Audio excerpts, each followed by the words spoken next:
नमस्कार दोस्तों। आज हम ये बताना चाहेंगे कि आज की खेती करने की विचारधारा,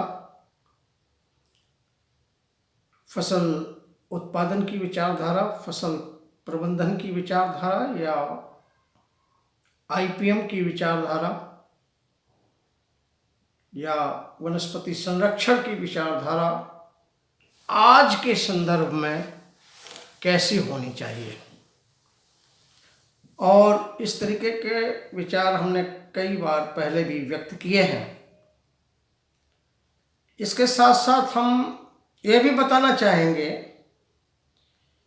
कि आईपीएम किन किन प्रमुख उद्देश्यों को लेकर के हमें आईपीएम को बढ़ावा देना चाहिए, इनके प्रमुख उद्देश्य क्या होने चाहिए और उन उद्देश्यों को करने के लिए हमें कैसी कैसी कौन कौन सी विधियों का, किस प्रकार की विधियों का को बढ़ावा देना चाहिए। इस तरीके के विचार हम आज व्यक्त करना चाहेंगे। दोस्तों, आज के परिदृश्य एवं परिप्रेक्ष्य में,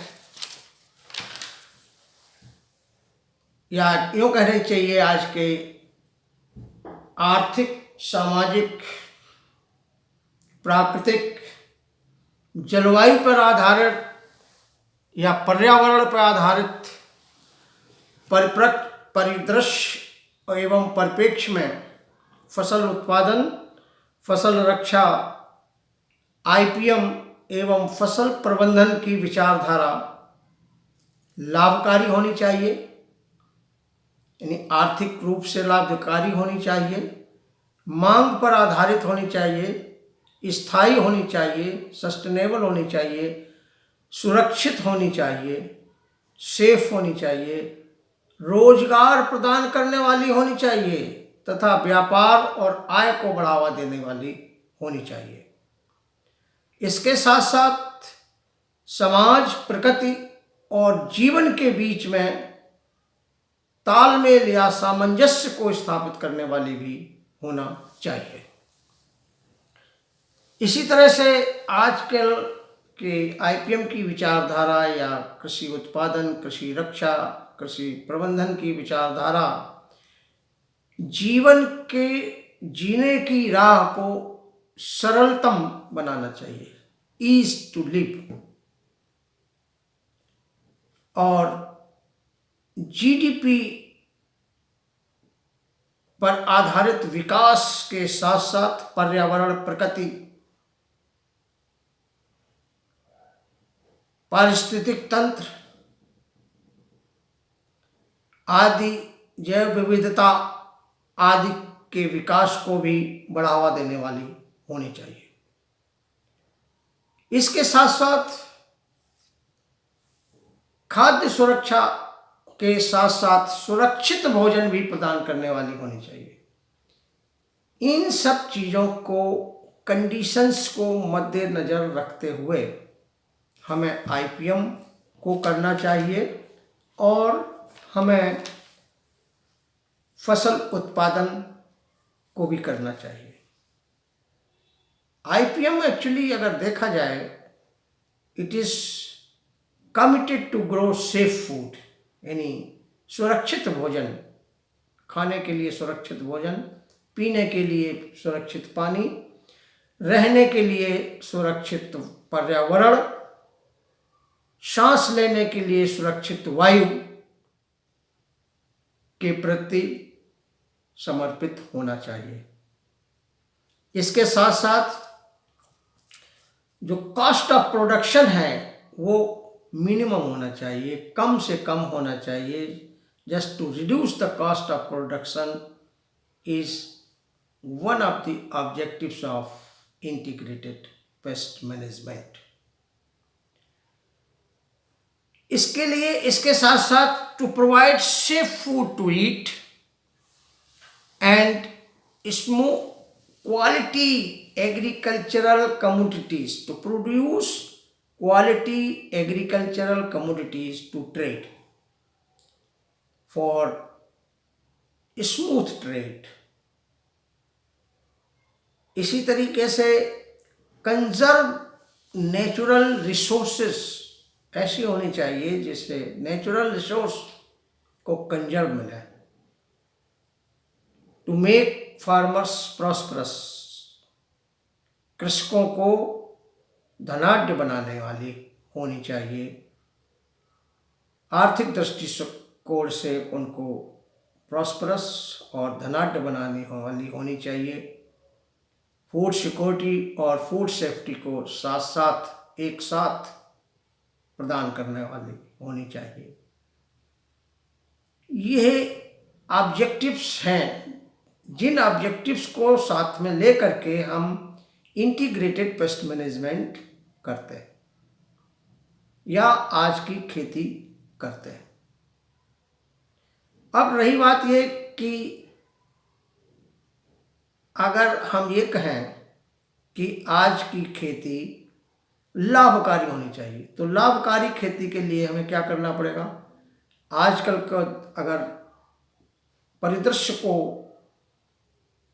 ध्यान में रखा जाए तो इंटीग्रेटेड फार्मिंग की तरफ हमें ध्यान बढ़ावा देना पड़ेगा, यानी मेन फार्मिंग के साथ साथ कुछ ऐसी फसलों का भी उत्पादन करना पड़ेगा, ऐसी कृषि पर आधारित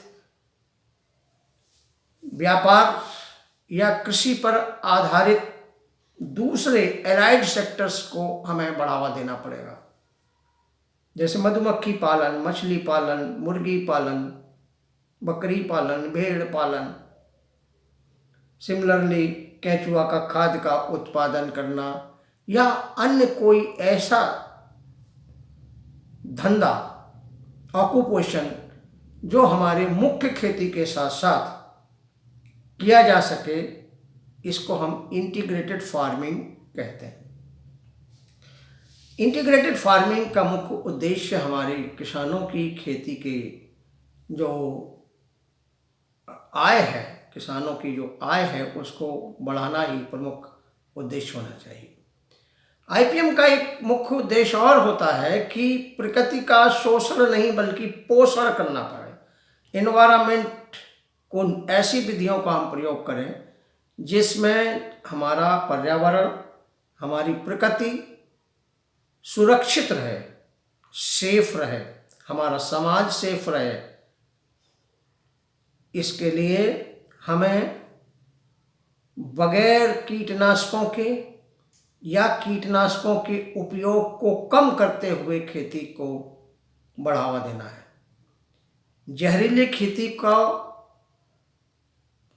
कम करना ही मुख्य उद्देश्य है आज के खेती का, आज के आईपीएम का।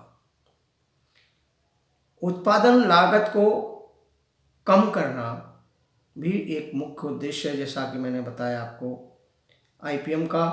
जहर मुक्त खेती को बढ़ावा देना एक मुख्य उद्देश्य है। इसके साथ साथ कृषकों को समृद्धशाली बनाना भी एक मुख्य उद्देश्य है।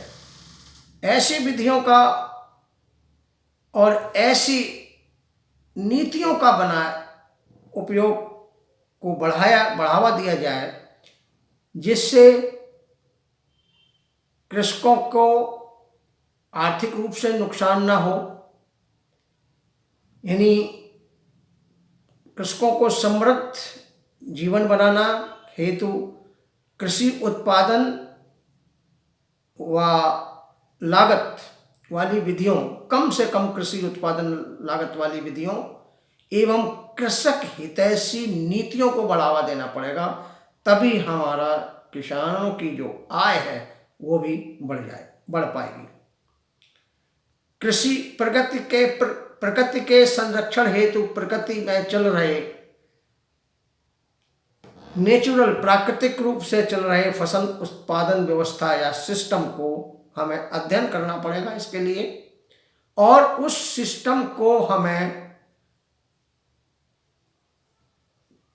अपने फसल उत्पादन व्यवस्था में इंक्लूड करना पड़ेगा, लागू करना पड़ेगा, जिससे हम फसल उत्पादन को बढ़ावा दे सकें और इस प्रकार से बढ़ावा दे सकें कि उससे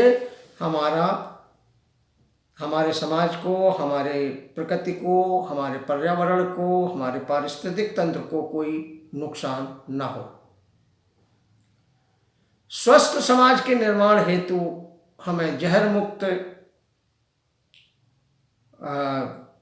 कृषि को बढ़ावा देना पड़ेगा, खेती को बढ़ावा देना पड़ेगा,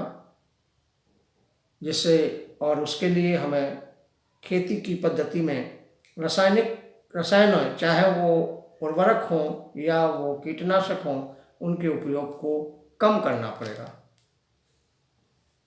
इसी तरह से हमने आपको बताया लाभकारी खेती के लिए हमें एकीकृत खेती को भी बढ़ावा देना पड़ेगा। प्रकृति, पृथ्वी और समाज की सुरक्षा के लिए रासायनिक खेती के स्थान पर प्राकृतिक खेती व जैविक खेती को बढ़ावा दें। इसको ऑर्गेनिक और नेचुरल फार्मिंग को बढ़ावा देना पड़ेगा। To reduce the use of chemicals in agriculture is one of the main objective of IPM. खेती में, कृषि में रसायनों का उपयोग को कम करना हमारा एक मुख्य उद्देश्य है IPM का। अतः हमें इस प्रकार से खेती करें कि हमारा समाज प्रॉस्परस हो, स्वस्थ हो और उसके साथ साथ हमारा पर्यावरण सेफ रहे, सुरक्षित रहे, हमारी प्रकृति व उसके संसाधन भी सुरक्षित रहें, स्वस्थ रहें। यही हमारे IPM के मुख्य उद्देश्य हैं या उनके ऑब्जेक्टिव हैं। धन्यवाद।